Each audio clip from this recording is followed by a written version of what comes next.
Ok, vamos a definirla. La anticoncepción de emergencia, también llamada anticoncepción postcoital, se hace referencia a los métodos que deben usarse para evitar el embarazo en los primeros días después del coito sin protección. ¿Cuáles son las indicaciones?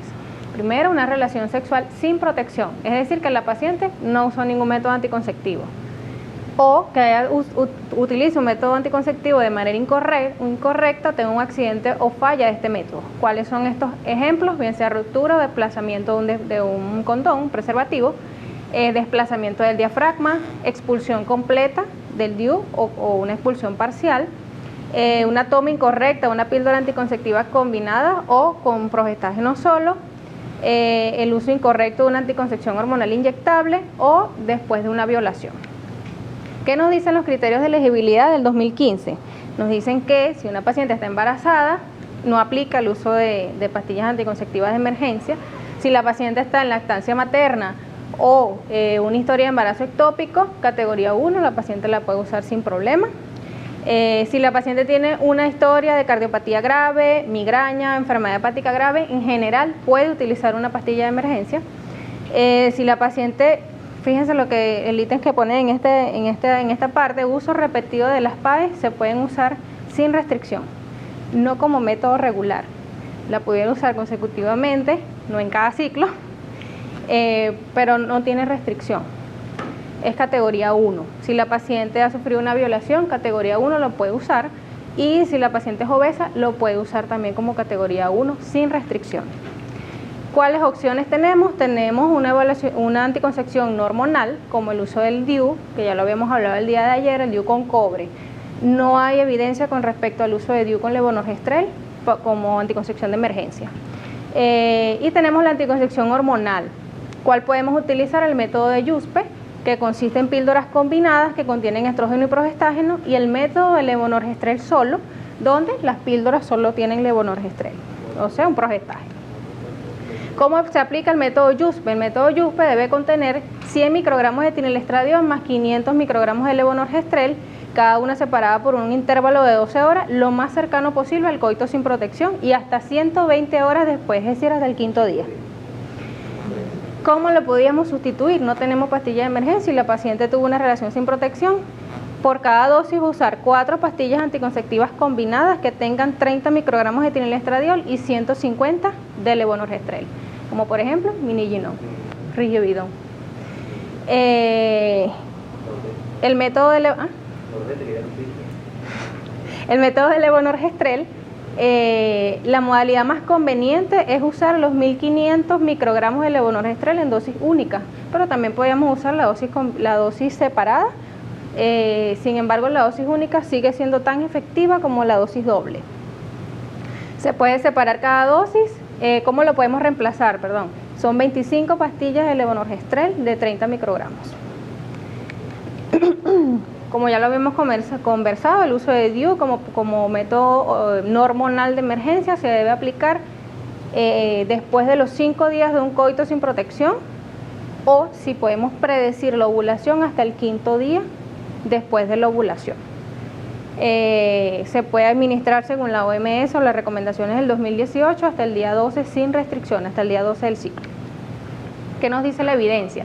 La evidencia nos dice que los PAE, que son las pastillas de emergencia, siguen siendo eficaces entre las 72 y las 120 horas, pero que su eficacia se ve sustancialmente reducida después de las 96 horas. Que las PAE con levonorgestrel son preferibles a las PAE con ACO combinados, porque provocan menos náuseas y vómitos, y que el esquema de administración de dosis única es tan eficaz como el de las dosis divididas. ¿Cómo podríamos aconsejar a las pacientes para que inicien una pastilla de emergencia, o cómo indicarla si la paciente está usando algún otro método? Por supuesto, si hubo algún uso incorrecto del mismo. Por ejemplo, si la paciente está colocándose inyectables con progestágeno solo y pasan 2 semanas sin colocarse la siguiente dosis, si estamos razonablemente seguros de que la paciente no está embarazada, puede colocarse la inyección. Si ha tenido relaciones sin protección, se le debe indicar una pastilla de emergencia y posteriormente iniciar su ciclo regular con anticoncepción, con inyecciones. Si la paciente está tomando anticonceptivos orales con progestágeno solo y dejó de tomarse o se olvidó tomar una o más píldoras, debe considerar el uso de una pastilla de emergencia si tuvo relaciones sexuales sin protección. Si la paciente está tomando anticonceptivos orales combinados, bien sea con 30 o 35 microgramos de etinilestradiol y olvidó 2, 3 o más píldoras activas, debe considerar el uso de pastilla de emergencia si tuvo una relación sexual sin protección. ¿Cuáles son los problemas más frecuentes? Las náuseas y los vómitos que acarrean estos métodos. ¿Qué nos dicen las recomendaciones de la OMS del 2018? Que las pastillas con levonorgestrel son preferibles a las combinadas porque producen menos náuseas y vómitos. No recomiendan el uso de antiemético previo a la toma de las pastillas de emergencia. Sin embargo, eso queda a criterio médico. Como lo dijo el doctor del Magallanes, Luis Cuise. Si los vómitos ocurren en un plazo de 2 horas, o sea, en este transcurso, las primeras 2 horas, la paciente debe tomar una nueva dosis, bien sea con levonorgestrel solo o con combinados. Si los vómitos continúan, podríamos, como lo dice acá, podríamos administrar una dosis por vía vaginal. Cuando la paciente va a reanudar su anticoncepción regular, si se le coloca un DIU de emergencia en los primeros 5 días y la paciente quiere mantener el DIU, se le deja como su método regular. Si la paciente está tomando, después la toma una pastilla de emergencia con levonorgestrel o combinadas, ¿qué nos dicen las nuevas recomendaciones? Que la mujer puede reanudar el uso de anticonceptivo inmediatamente. O sea, se toma la pastilla de emergencia, inmediatamente puede iniciar su anticoncepción oral, inyecciones o lo que ella prefiera como método regular. Rompiendo mitos. Estamos siempre expuestos a preguntas, juicios, mitos con respecto al uso de la pastilla de emergencia. Estas son solo una de las preguntas más frecuentes a las que estamos el día a día respondiendo.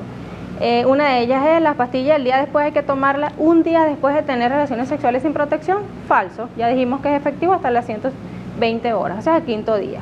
Claro, lo que hay que recomendarles es que lo tomen lo más antes posible. La anticoncepción de emergencia es abortiva. Falso, igual que cualquier método anticonceptivo, ella va a suprimir la secreción de FSH-LH. Si la paciente puede acelerar o retrasar el proceso de ovulación, por lo tanto no hay fecundación. Y también espesa el moco cervical, por lo que el paso del espermatozoide es mucho más difícil. Si la paciente ya está embarazada o ya ocurrió la fecundación, la pastilla queda sin efecto, ella no va a producir aborto. La anticoncepción de emergencia es más efectiva que la pastilla anticonceptiva de uso regular. Falso, porque pierde entonces su esencia de pastilla de emergencia. Como ella va a alterar lo que es el ciclo de la ovulación, entonces va a producir todos estos trastornos menstruales y por eso no es recomendable como un anticonceptivo de uso regular. Solo puede usarse una pastilla del día después por año, como dice Dayana. Falso, porque como vemos los criterios de elegibilidad nos dicen que se puede usar sin restricciones con el uso consecutivo categoría 1, no en cada ciclo. Si tenemos alguna enfermedad como por ejemplo diabetes, hipertensión, hipotiroidismo o problemas con el corazón, hígado, ¿me puedo tomar una pastilla de emergencia? Sí se la puede tomar porque vemos en los criterios de elegibilidad que no hay restricciones cuando la paciente tiene alguno de estos antecedentes. Inclusive una enfermedad hepática aguda puede usar sin problemas una pastilla de emergencia.